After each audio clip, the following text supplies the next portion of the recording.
30 o 40 años después de Adam Smith, la China no es el país más rico y más desarrollado en la Tierra, sino que es el despotismo oriental. O es decir, se lo insulta aquello que fue su origen. Y esa es la manera de funcionar. Ahora, eso me hace acordar un texto que escribió en el siglo II un cristiano que se llama Discurso contra los griegos. Y entonces dice, la matemática la tomaron de las Asiria y tal cosa del otro y lo otro. Y dice, no os llaméis inventores y sois puramente imitadores. Eso ya lo dijo un cristiano de la cultura helénica en el siglo II. Lo podríamos pasar. Bueno, le voy a tomar el primer trabajito de la primera parte, como dijo José, lo quiero situar. Se llama así: una nueva edad mundial en la historia de la filosofía. En el Congreso Mundial de Seúl, hace ya unos años, después ya Lutz, estuvimos en Atenas juntos, pero ahí fue el primer congreso que se hizo en Asia de filosofía. El siguiente fue el primero que se hizo en Atenas. Bueno, volvimos al origen, según el eurocentrismo. Pero en Seúl hubo a la mañana un panel de todo el Congreso. Había como 4.000 colegas en el asunto. Y a mí me tocó este tema. Era historia de la filosofía. Y yo expuse una nueva edad mundial en la historia de la filosofía. Y entonces, en ese primer artículo, ante 4.000 participantes de un congreso, donde habría 3.000 asiáticos, de Vietnam, de China, muchísimos hindúes y demás, es que hablé de este tema, mostrando justamente los grandes núcleos que yo le llamé problemáticos de todas las filosofías de la historia. Pero para mí filosofía tiene que haber, ahora sí, voy a ser helenocéntrico, la palabra viene de Grecia, filosofía, amor a la sabiduría. Pero la sabiduría no es la ciencia. La sabiduría es lo que ordena la ciencia y lo que ordena el mundo. Es el que descubre la relación entre todos los saberes y con la existencia concreta, que además no es puramente teoría, sino que es práctica, es ética y no es pura inteligencia, sino es emotividad. De tal manera que yo podría entender que es amante de la sabiduría y que enseña esa sabiduría, por supuesto, a un Nezahualcóyotl, que era un sabio de Texcoco y que tenía una visión del mundo y que realmente los vemos en sus documentos. Pero es más, un chamán de una etnia es un sabio, porque le dicen qué significa la muerte y puede explicarlo con sus mitos.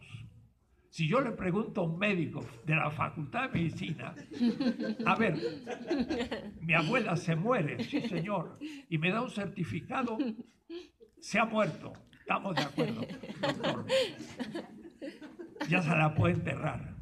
Pero yo le querría preguntar, porque usted es un sabio, ¿cuál es el sentido de la muerte?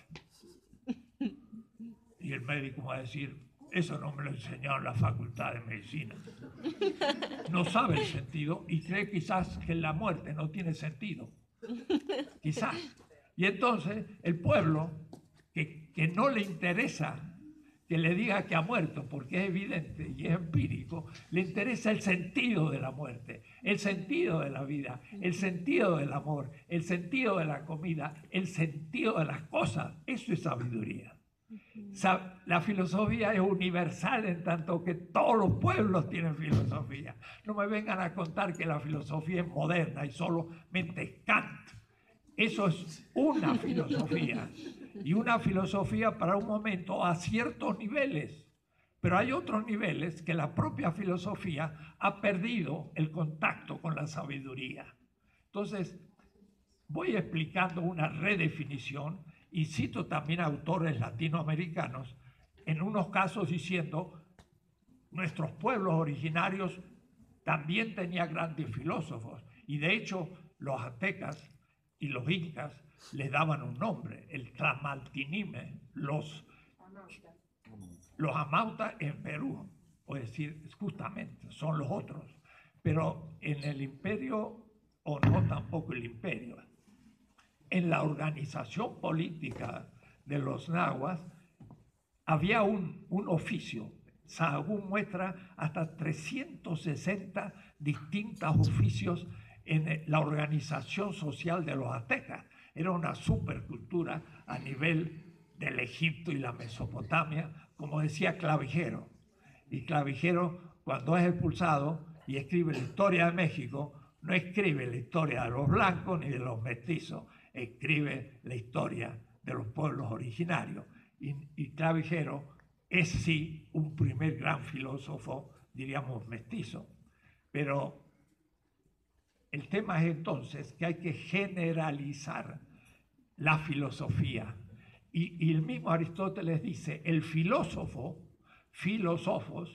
es el que crea, produce mitos, mitopoiesis. Es decir, que el sabio se expresa también por mitos. Y entonces el pasaje del mito al logos, que nos pasan como si fuera la filosofía, es otra fabricación eurocéntrica. No se puede superar el mito. Y por eso Hincklamer muestra que toda la modernidad está fundada sobre ciertos mitos. Y la misma ciencia está fundada sobre mitos. Porque cree en el progreso, cree en una cantidad de cosas que no se prueban empíricamente, sino que se suponen en el horizonte categorial. Entonces, miren, por ejemplo, a mi colega, que nos ha dejado ya hace unos pocos años, pero que no pensaba como Salazar Bondi.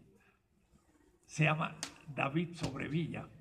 Es un gran pensador peruano, pero decía, pensamos que existe un cierto consenso que el hombre y la actividad filosófica surgieron en Grecia y no en el Oriente.